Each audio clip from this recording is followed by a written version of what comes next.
Hello students, welcome to my channel. आज हम new topic अपना स्टार्ट करने वाला है जो कि है del operator and gradient of scalar function. आज का हमारा गोल क्या है? आज का हमारा गोल है फर्स्ट डेल ऑपरेटर का डिस्कशन करेंगे एंड देन सेकेंड हमें डिस्कस करना है gradient of scalar function F. Now अब मूव करते हैं अपने फर्स्ट गोल की तरफ, जो कि हमारा डेल ऑपरेटर है। डेल ऑपरेटर को हम कैसे डिनोट करते हैं? हम डेल से डिनोट करते हैं और इसका फॉर्मूला क्या होता है? D by d x of A x cap plus d y of A Y cap plus d by d z of A Z cap. Okay, so आपने मैथ्स में भी पढ़ा होगा कि हमारे पास डेल ऑपरेटर होता है, ठीक है। सो इसका ये फॉर्मूला हो गया। हम इसको क्या बोलते हैं? इसको हम बोलते हैं डेल ऑपरेटर। ये जो हमने फॉर्मूला लिखा है, ये हमने किस कोऑर्डिनेट सिस्टम के लिए लिखा है? ये हमने लिखा है कार्टेशियन कोऑर्डिनेट सिस्टम के लिए। नाउ अब हम इसका जनरल फॉर्म डिस्कस कर लेते हैं। इसका जनरल फॉर्म क्या होता है?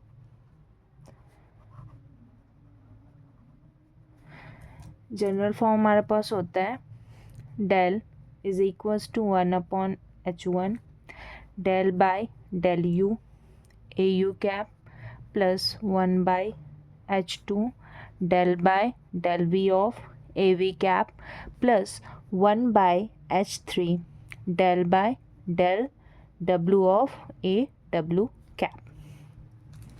ओके, आई होप आप लोगों को ये H1 H2 and H3 clear है, क्योंकि मैंने पहले ही आपको डिस्कस आपके साथ कर रखा है। ओके, आप लोगों को पहले मैंने एक टेबल बना के दिखाया था, जो मैंने आपको बोला था कि आपको लर्न करना होगा।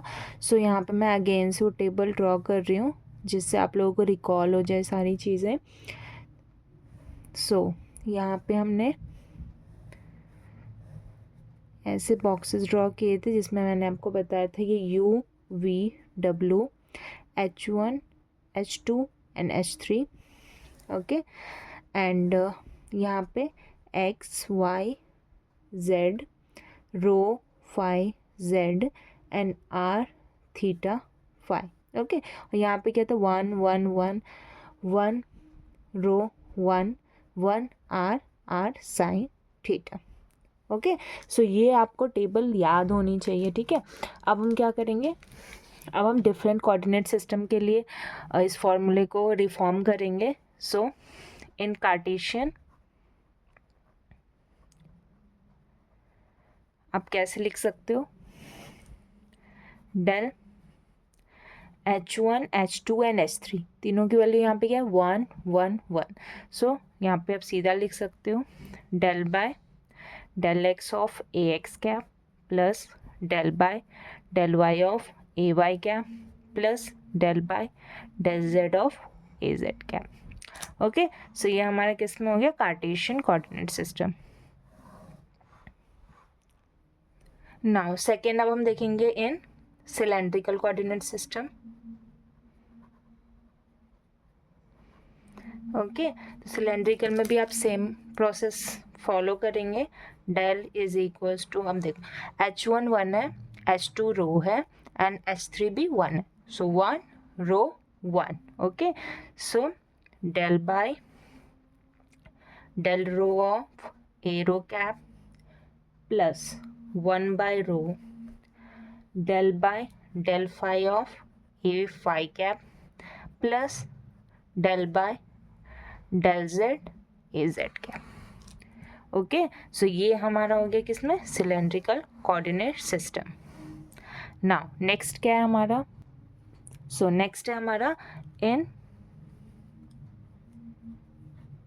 स्फेरिकल। स्फेरिकल के लिए आप कैसे लिख सकते हैं? Same del. अब इसमें आप देख सकते हैं कि हमने यहाँ पे H1 H2 एंड H3, यहाँ पे क्या है? 1 R साइन थीटा। ओके, इसमें आप पुट कर सकते हैं। क्या आ जाएगा हमारे पास? Do of do r a r cap plus 1/R do of do theta a theta cap plus 1/r sine theta do phi of A phi cap. Okay, so ये हमारे पास थर्ड भी आ चुका है किसमें, in spherical coordinate system. So I hope आप लोगों को ये डेल ऑपरेटर हमारे पास समझ में आ गया होगा। हमने डेल ऑपरेटर को डिस्कस कर लिया कि डेल ऑपरेटर क्या होता है, और तीनों ही कोऑर्डिनेट सिस्टम में उसका फॉर्मूला भी डिराइव कर लिया। अब जो हमारे पास डेल ऑपरेटर है, ये हमारे पास डेल ऑपरेटर है, ये बेसिकली हम इसको 3 केसेस के लिए स्टडी करते हैं, ठीक है। तो फर्स्ट क्या है, del of f, okay. Second है del of dot a, okay. Third है डेल क्रॉस बी। तो ये मेरे पास क्या है, ये है स्केलर मल्टीप्लिकेशन, ठीक है। तो आप कोई अगर स्केलर क्वांटिटी को मल्टीप्लाई कर रहे हो डेल के साथ, ठीक है, तो ये मुझे कैसी क्वांटिटी देगा, ये मुझे वेक्टर क्वांटिटी देगा, ओके। देन सेकेंड केस है ये डॉट प्रोडक्ट। अगर आप किसी वेक्टर को अनदर वेक्टर के साथ डॉट प्रोडक्ट करते हो, ये डॉट प्रोडक्ट है, तो आपको क्या मिलता है, एक स्केलर, ओके। एंड ये है हमारे पास क्रॉस प्रोडक्ट। तो क्रॉस मुझे क्या देगा है, फिर से एक वेक्टर क्वांटिटी देते हैं, ठीक है। तो ये जो हमारा पहला केस है, इसमें हम पढ़ते हैं ग्रेडियंट। तो इसी को हम कहते हैं ग्रेडियंट, कि आप अगर डेल के साथ स्केलर मल्टीप्लिकेशन कर रहे हो तो उस केस में हम पढ़ते हैं ग्रेडियंट, ओके। सेकेंड है जब हम डॉट प्रोडक्ट स्टडी करते हैं, तो इसको हम बोलते हैं डाइवर्जेंस, ओके। एंड थर्ड इसको हम बोलते हैं कर्ल। तो आगे आने वाली वीडियोस में हम ये सारे टर्म्स पढ़ने वाले हैं। पहले हम ग्रेडियंट डिस्कस करेंगे, डाइवर्जेंस एंड थर्ड कर्ल, ठीक है। तो आपको ये क्लियर होना चाहिए कि हम इन तीनों केसेस के लिए हम क्या एक्चुअल में यूज़ कर रहे हैं, ठीक है। सो इसको हम क्या बोल सकते हैं, इसको हम बोल सकते हैं ग्रेडियंट ऑफ एफ, ओके।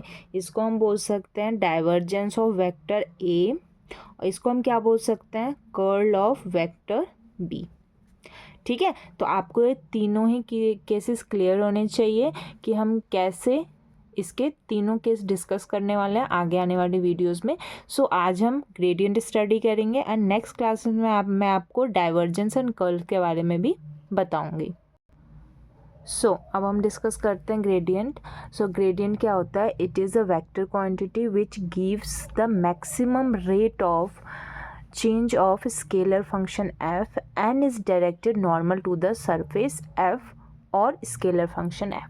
सो हमने पहले डिस्कस करा कि ये एक वेक्टर क्वांटिटी होती है जो हमें maximum rate of change of scalar function f देती है। तो हम इसका फॉर्मूला कैसे लिख सकते हैं, हम लिख सकते हैं gradient of f is equals to df by dl max, okay, a n cap. So ये हमारे पास इसका फॉर्मूला हो गया कि maximum rate of change of f दे रहा है नॉर्मल टू द सरफेस, या फिर हम बोल सकते हैं scalar function F, okay. So second point, अब हम फॉर्मूला डिस्कस करते हैं किसका, ग्रेडियंट का। तो आप फॉर्मूला कैसे लिख सकते हो ग्रेडियंट के लिए, ये होता है हमारे पास gradient of F is equals to 1/h1 del F by del U A U cap plus 1/h2 del F by del V A V cap plus 1/h3 del F by del W A W cap, okay. So ये हमारे पास कौन सा हो गया, ये हमारे पास general formula हो गया ऑफ अ ग्रेडियंट। नाउ अब हम क्या करेंगे, अब हम इसको कार्टेशियन कोऑर्डिनेट सिस्टम में लिखेंगे। जो हमारा फर्स्ट है क्या, कार्टेशियन कोऑर्डिनेट सिस्टम, ओके। सो कार्टेशियन के लिए कैसे लिख सकते हैं, डेल ऑफ एफ, या फिर आप बोलो gradient of F is equals to H1 H2 H3 क्या होता है 1 1 1। ओके, और यहाँ पे हमारे पास U क्या होगा x, V होगा y और W क्या होगा z। सो हम क्या लिख सकते हैं, del f upon del x a x cap plus del f del y a Y cap plus del f del Z A Z cap. Okay, so ये हमारे पास कार्टेशियन कोऑर्डिनेट सिस्टम का आ गया क्या, ग्रेडियंट। अब सेकंड क्या है, second हमारे पास है cylindrical coordinate system. Okay, cylindrical coordinate system के लिए आप क्या लिख सकते हो, same gradient is equals to, अब इसमें आप बताओ हमारे पास H1 H2 H3 क्या है, H1 है 1, H2 है रो और H3 क्या है 1। सो ये तो 1 आ जाएगा और U क्या है रो, V क्या है 5, W क्या है Z। सो ये हमारे पास आ जाएगा del F by del rho a rho cap plus 1 by rho, क्योंकि H2 क्या है रो, del F by del phi a phi cap plus ये 1 है तो del f by del Z A Z cap. Okay, so I hope आपको ये clear हो गया होगा जो हमने सिलेंड्रिकल के लिए लिखा। ठीक है, अब थर्ड हमारे पास क्या है, थर्ड है हमारे पास स्फेरिकल कोऑर्डिनेट सिस्टम। स्फेरिकल के लिए आप कैसे लिख सकते हो, इसके लिए भी हम सेम ही लिखेंगे। आपको बस ये जनरल फार्मूला याद होना चाहिए कि 1/H1 del F by del U A U cap plus 1/H2 del F by del V A V cap plus 1/H3 del F by del W A W cap. Okay, और वो table याद होना चाहिए कि H1 H2 and H3 and U V and W में क्या relation है। आप कोई भी फार्मूला खुद से ही ड्राइव कर सकते हो। सो ये हमारे पास क्या आ जाएगा, ग्रेडियंट। अब स्फेरिकल के लिए क्या होगा, H1 H2 H3 क्या होता है 1 R R साइन थीटा, ये क्या U क्या होता है R, V क्या होता है थीटा, W क्या होता है फाई। तो ये क्या आ जाएगा हमारे पास del F by del R a r cap. Okay, H2 क्या है R है तो लिख दो 1 by R del F by del theta a theta cap. Okay, और H3 क्या है 1 अपॉन R साइन थीटा, ये क्या हो जाएगा del f by del phi a phi cap. Okay, so ये हमारे पास आ गया स्फेरिकल कोऑर्डिनेट सिस्टम के लिए क्या, ग्रेडियंट। ओके, सो हमने तीनों ही कोऑर्डिनेट सिस्टम के ग्रेडियंट डिस्कस कर लिया। ठीक है, आपको जनरल फॉर्म याद होना चाहिए, उसके साथ आपको इसका टेबल याद होना चाहिए, देन आप किसी भी कोऑर्डिनेट सिस्टम में उसको कन्वर्ट कर सकते हो। ठीक है, ये हमारे पास डेफिनेशन हो गया था ग्रेडियंट का, जो कि आपको पता होना चाहिए कि हमें ग्रेडियंट क्या बताता है, रेट ऑफ मैक्सिमम चेंज बताता है। ठीक है, और उसके बाद ये फार्मूला पता होना चाहिए, उसके बाद ये तीनों फॉर्म में हमने फार्मूला को डिराइव कर लिया है।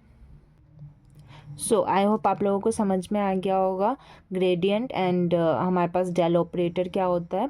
आज हमने डेल ऑपरेटर और ग्रेडियंट के बारे में डिस्कस किया है और पूरा आपको मैंने डिराइव करके दिखा दिया विद डेफिनेशन की क्या होता है। आपको क्या करना है, मेनली इन फार्मूलों को खुद से कई बार लिख के देखना है जब तक याद नहीं होता है, और याद करने का सबसे आसान तरीका है आप बस जनरल फॉर्म याद करो, टेबल याद करो, देन उसको लिख के देखो कि हाँ मुझे आ गया है, देन ओके।